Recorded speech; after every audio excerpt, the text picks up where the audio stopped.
গাছ লাগান, প্রাণ বাঁচান, এই বার্তায় সাইকেলে করে শিলিগুড়ি ঘরে ঘরে পৌঁছে দিচ্ছে হলদিবাড়ির ছেলে বাবলু বর্মন। উন্নয়নের প্রবল জোয়ারে ক্রমশ কোণঠাসা হয়ে পড়ছে প্রকৃতি।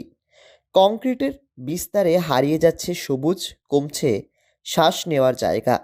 ঠিক এই সময় শিলিগুড়ির ব্যস্ত রাজপথে উঠে এলো এক ব্যতিক্রমী দৃশ্য, যা মুহূর্তের মধ্যে পথচলতি মানুষের দৃষ্টি কেড়েছে।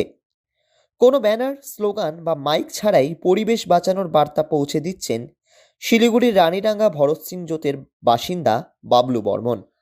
আমি সাইকেলে করে প্রতিদিন ৬০-৭০ কিলোমিটার সাইকেল চালিয়ে আমি বিভিন্ন রকম শহর গ্রামের বিভিন্ন জায়গায় গিয়ে কত কিছু কিছু স্কুলের গেটের সামনে গিয়েও আমি দাঁড়িয়ে আমার এই সাইকেল একটা গাছের প্ল্যান নিয়েছি এবং কি বোর্ড লাগিয়েছি, অক্সিজেন মাস্ক নিয়ে আমি সাধারণ মানুষকে বার্তা দিচ্ছি।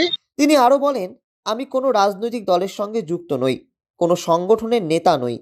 একজন সাধারণ মানুষ হিসেবেই মনে করি পরিবেশ রক্ষা কোনো একদিনের কর্মসূচি নয়। আজ যদি প্রত্যেকে অন্তত একটি করে গাছ লাগায় ও সেটাকে বাঁচিয়ে রাখে, তবেই আমাদের আগামী প্রজন্মের জন্য সুস্থ ও বাসযোগ্য পৃথিবী রেখে যাওয়া সম্ভব হবে।